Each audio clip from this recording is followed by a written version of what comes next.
Turashubuje inshuti mukurikiye channel ya Igihangange TV muri aka kanya twagira ngo tubarire muri make ibivugwa mu binyamakuru n'ibitangazamakuru mpuzamahanga ku bijyanye n'itorwa rya perezida mushya wa Leta Zunze Ubumwe za Amerika, Perezida John Biden umaze kwemerwa nk'umukandida watsinze amatora yari amaze iminsi mu by'ukuri guhera mu gitambutse ku itariki eshatu bw'amatora muri Leta Zunze Ubumwe za Amerika havuzwe byinshi, ubwo hakunze kuboneka ikinyuranyo kitari kirekire cyane mu itangira ryo kubarura amajwi hagati ya John Biden ndetse na Perezida Donald Trump, ariko mu gihe gito kitatinze ukabona ko Joe Biden yagiye amwandikira mu buryo cyangwa ubundi, cyane cyane bihereye ku maleta amwe n'amwe abantu bari bizeye yuko uyu mukuru w'igihugu Amerika azatsindamo amatora, ariko bikarangira bigaragaye yuko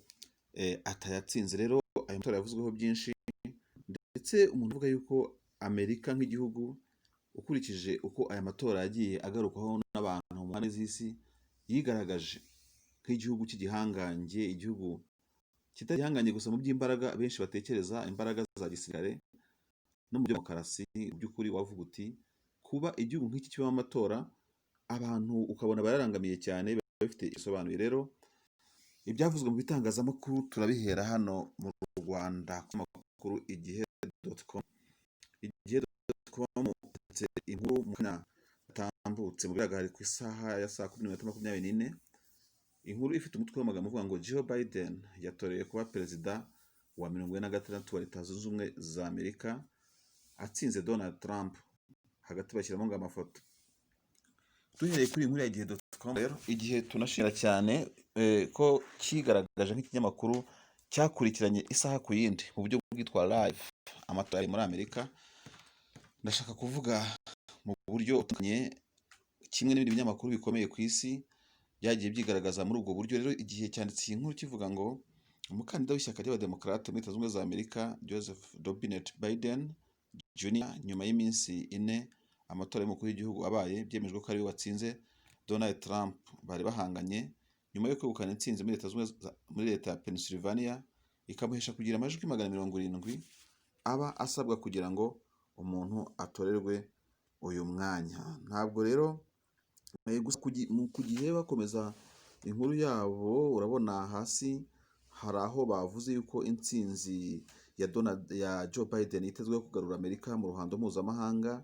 Ubwo ni ukuvuga muri byinshi bitegerejwe cyangwa se abantu bahanzeho amaso ku bijyanye na perezida mushya wa Amerika, harimo yuko ngo Joe Biden ashobora kugarura agaciro cyangwa se umubano mwiza wa Amerika n'umuryango mpuzamahanga, ishami ry'umuryango mpuzamahanga rishinzwe ubuzima ku isi OMS.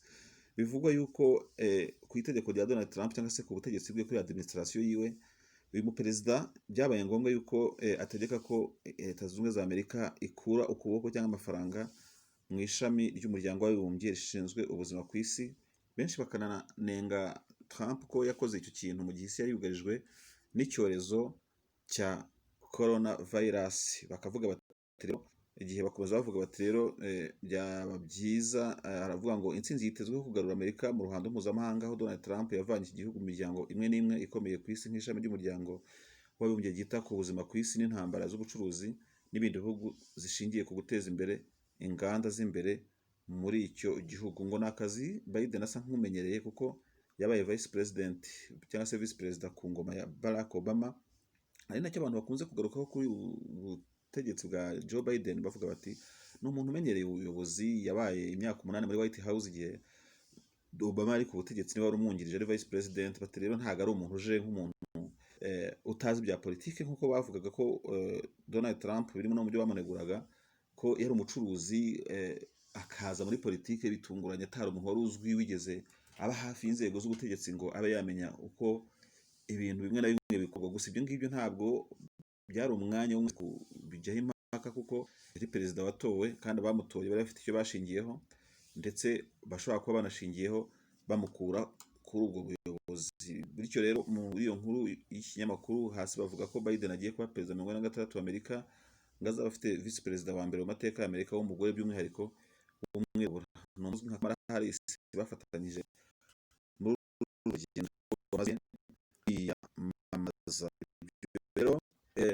bivuze yuko by'ukuri itangazamakuru rikomeje kuvuga byinshi kuri uyu perezida. Reka cyokora duterereje inkuru bitandukanye tuganire icyo barimo kubivugaho. Reka akanya turebe hano ku kinyamakuru bwiza.com. Bwiza.com bo bamaze inkuru yanditse ifite umutwe w'amagambo Joe Biden atorewe kuba perezida wa Amerika, atsinze Trump. Ihanganye ku nkuru abanza iravuga ngo umudemokrate Joe Biden atorewe kuba perezida wa 6 wa Repubulika no gutsinda ucyuye igihe Donald Trump wo mu ishyaka ry'abarepublikani bari bihanganye mu matora y'umukuru w'igihugu.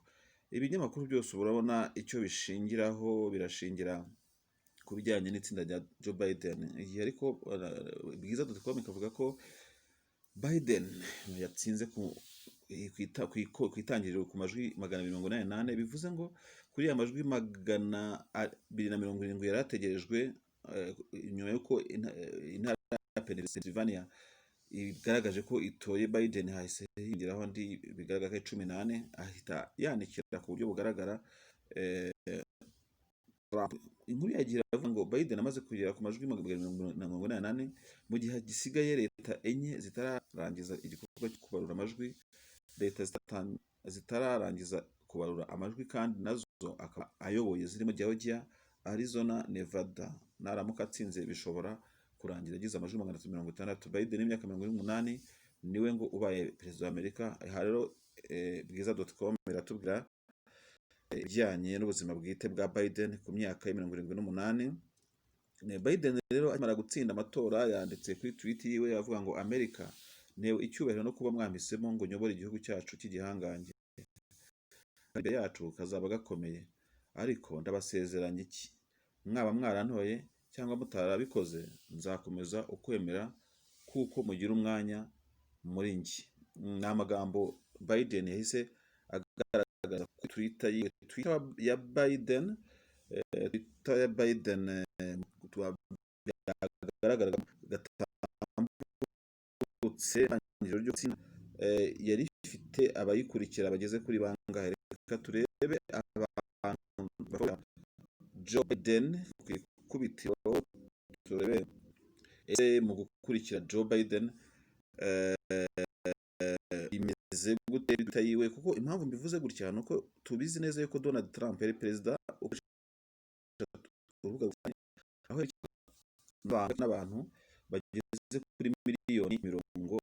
Turebe Biden rero mperuka kureba kuri Twitter mu kanya katambutse akurikirwa n'abantu miliyoni 14 ariko ubu urabona ko abasaga miliyoni cyangwa 900 niba ntibeshye bamaze kwiyongeraho. Igihe narebaga mu kanya kashize yafite abantu bamukurikira ku rubuga rwa Twitter bagera kuri bangahe. Reka turebe bibonaga mu kanya kandi kaje ubarebaga Biden icyo gihe yari afite abamukurikira miliyoni 14 n'ibihumbi 600.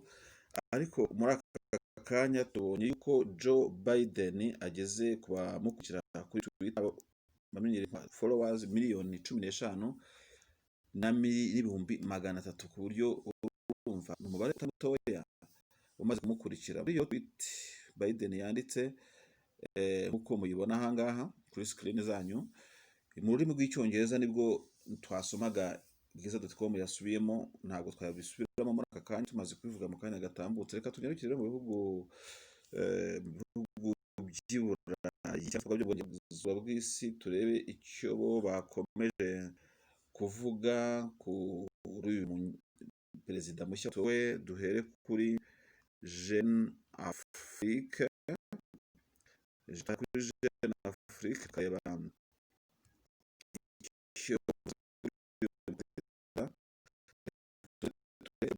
Jeune Afrique yavuze kuri uyu perezida wa Joe Biden. Gusa aka kanya icyo Jeune Afrique yavuze abantu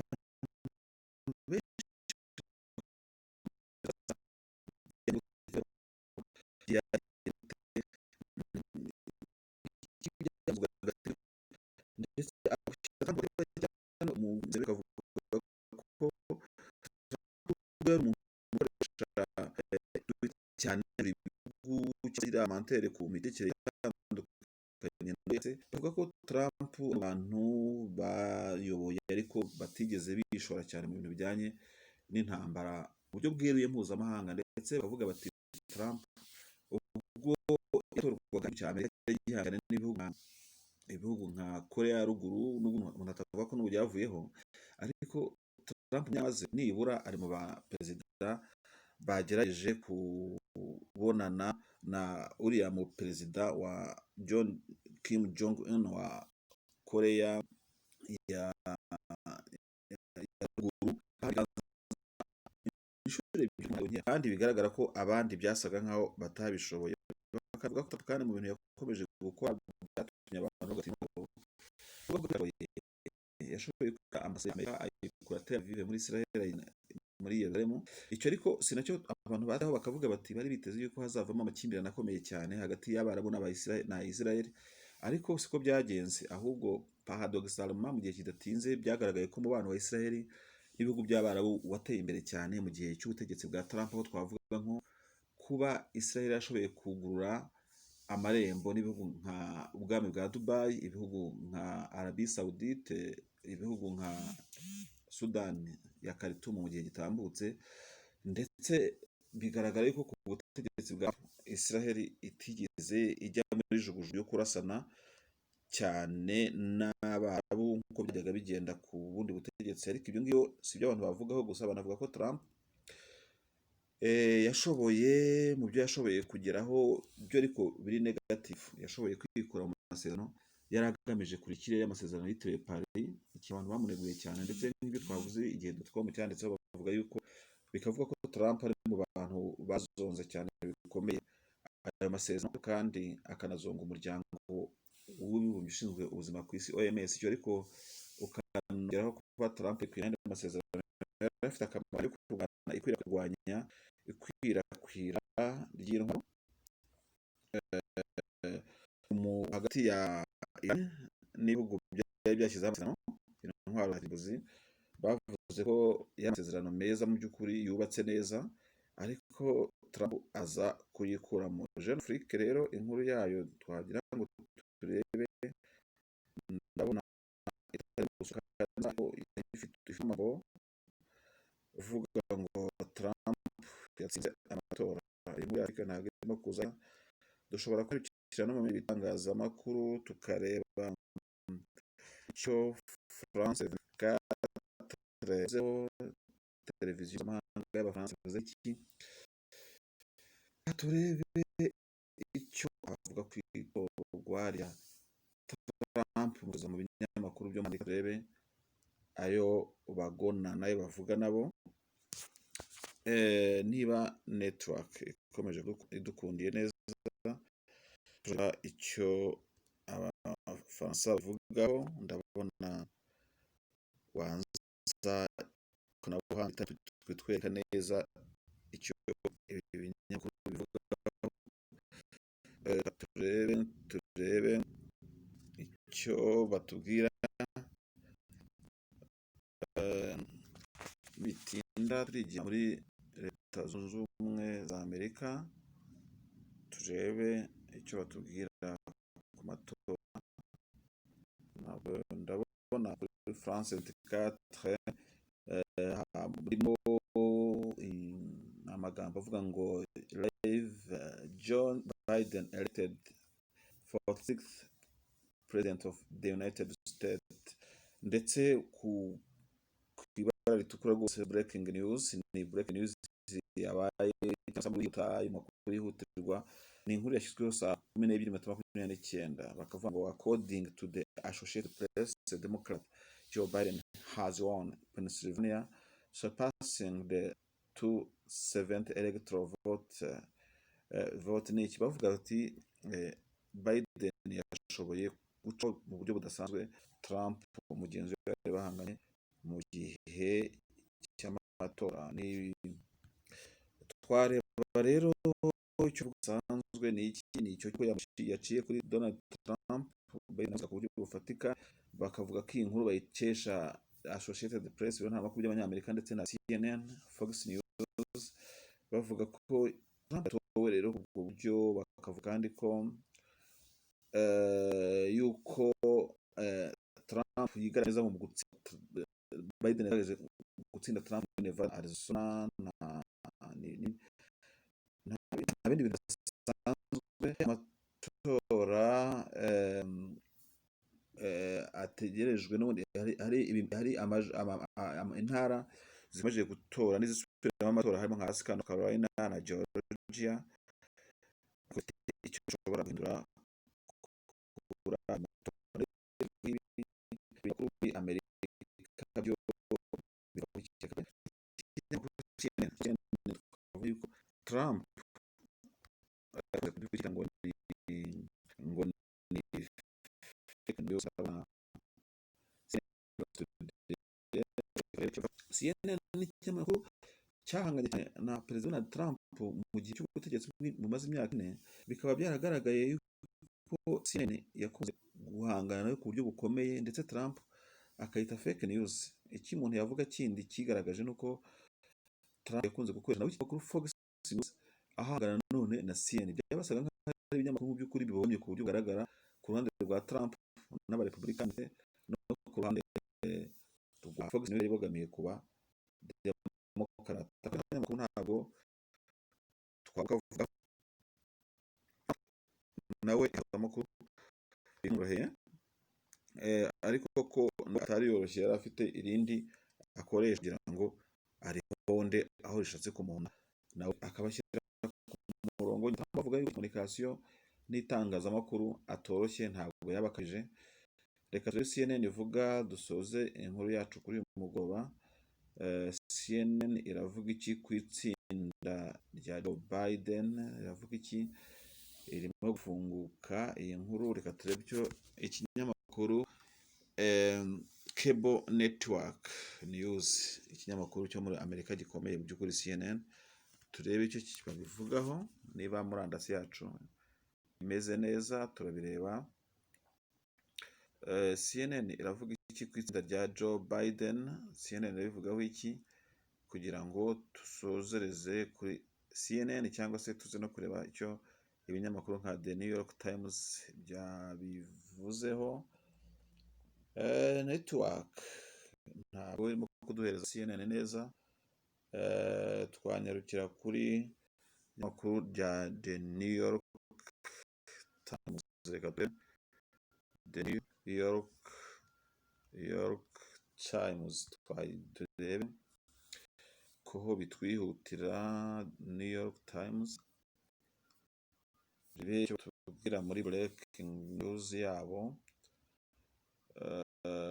Nubwo bwose ariko Joe Biden yatsinze amatora, umuntu yavuga yuko bisa nkaho ari ibintu byari byitezwe cyane, ukurikije afite amajwi agera kuri 268 yarastakinze cyane. Hari ahantu abantu bakavuga bati nta bintu bidasanzwe n'ubundi bari bategereje by'uko wenda Trump yamutsinda ku majwi 218 yarambyeho nawe. Bivuze ngo muri Amerika amatora muri Amerika nta kidahari, ariko kuba none ntabwo basaga nabi cyane, ariko bakavuga bati muri Amerika ntawamenya, kuko urumva Trump yashobora gutsinda n'ubundi nka Pennsylvania harimo amajwi 20, akabazamutse andi 20, akabagize 238, akongera agatsinda n'indi. Byose muri Amerika ibintu byose biba bishoboka. Muri aka kanya rero ndabona rezo itameze neza, twagira ngo dusozereze ahangaha. Iyi ni televiziyo channel kuri YouTube ya Igihangange TV mukomeje gukurikira, tubararikira kugira ngo mukomeze gukurikirana ibiganiro byacu. Nakagaruka ntitwasoza ariko iyi nkuru yacu mutubabarire tutatereye akajisho. Ndabona ya nkuru ya New York Times yari ifungutse, bavuga bati Biden atsinze Trump, Harris abaye umutegarugori wa mbere utoreye kuba visi perezida. Bisobanuye ko niwe mutegarugori wa mbere mu mateka y'Amerika utoreye kuba vice president wa Amerika. Twibukiranye ko ku butegetsi bwa Trump wari vice president we ni Mike Pompeo, utarorohewe mu by'ukuri no gutegekana n'umugabo nka Trump, ariko sihavuga ko byari bimukomereye uku cyangwa kuriya, ariko mu bigaragara ntabwo nawe yagize akazi gakeya. Ndetse mu nkuru zacu ziri imbere tuzagaruka ku isiganwa ry'ukwegura kw'abayobozi batandukanye kagiye kwibonekeza mu gihe Trump yari amaze kugera ku butegetsi. Rero icyo navugaga tutarenza amaso cyangwa ngo ubu buryo n'ubundi muri aya matora muzi neza habaho n'amatora azakurikiraho ya Sena ndetse n'inteko ishinga amategeko. Hano rero mu bigaragara kugeza kuri iyi saha abademokarate mu nteko ishinga amategeko isanzwe bafite amajwi cyangwa se amajwi 215 niba ariko tubabivuga, mu gihe abarepublikani bari ku majwi 195. Hano rero muri Senate ho banganya, kandi ku butegetsi bwa Trump habonetse ikibazo cy'uko n'ubundi yari afite Sena yiganje cyane, kandi Sena n'urwego rukomeye muri Amerika. Abademokarate bakaba ari biganje mu nteko ishinga amategeko. Ese birakomeza kumera uko bimeze ko muri Sena barimo kunganya, muri inteko ishinga amategeko abademokarate bakaba bari imbere? Birakomeza gutya. Ikibazo cy'uko akenshi na kenshi mu bihugu bifite ubutegetsi buteye gutya, iyo hatariho uburyo bwo kumvikana kwa Senate ndetse n'inteko ishinga amategeko gikunze kwibonekeza, ni ibintu umuntu akunze kubona cyane, aho usanga bigabanya imbaraga cyane ngo za perezida, z'uko perezida aba agowe cyane no guhitisha amategeko hamwe n'amwe, cyane ko bene amategeko agomba kuba ratifiye akemezwa n'izi nzu z'ubutegetsi zirimo Sena ndetse n'inteko ishinga amategeko, ariko Sena iteka ikaza hejuru. Bityo rero abarepublikani n'ubundi batsinze muri Sena ntacyo biba bitwaye, ariko byakomeza kuzagora n'undi perezida w'abademokarate Joe Biden utsinze amatora muri iki gihe, kuko hari nk'amategeko amwe Trump ashyizeho cyangwa akuyeho, twavuga nk'ibyo gutera inkunga OMS cyangwa se Obamacare, bwa buryo bwo kwivuza bukomatanyije bwa rusange Obama yashyizeho. Bityo rero bikaba byagora Joe Biden kugarura amwe mu mategeko Trump yakuyeho, kuko byamusaba ko atorwa, kandi ku rwego rwa Sena nayo ikavuga iti nk'abarepublikani ntabwo turi butore ngo twivuguruze ku byo Trump yari yarakuyeho, kandi ari umuperezida cyangwa ari umuperezida wacu. Bityo rero byakorera Biden cyane, agize amahirwe abarepublikani bagatsinda, nubwo batatsinda hose mu bigaragara, ariko kugira ngo abarepublikani babigobotore mu nteko ishinga amategeko biragoye. Ariko uku kunganya 48 by'amajwi muri Sena byaba ari ikibazo, cyangwa se byaba ari amahirwe ya Biden, ariko agize amahirwe kugira ngo agire ibyo akosora bimworoheye, yaba ari uburyo koko byakwigaragaza ko no muri Sena bahagira imbaga bitari mu nteko ishinga amategeko gusa, nubwo byose nta bitwaye. Rero murakoze cyane gukurikira uburyo twabazaho. Ndi Eugene ku Gihangange TV. Mukomeze kugira umugoroba mwiza, nakagaruka.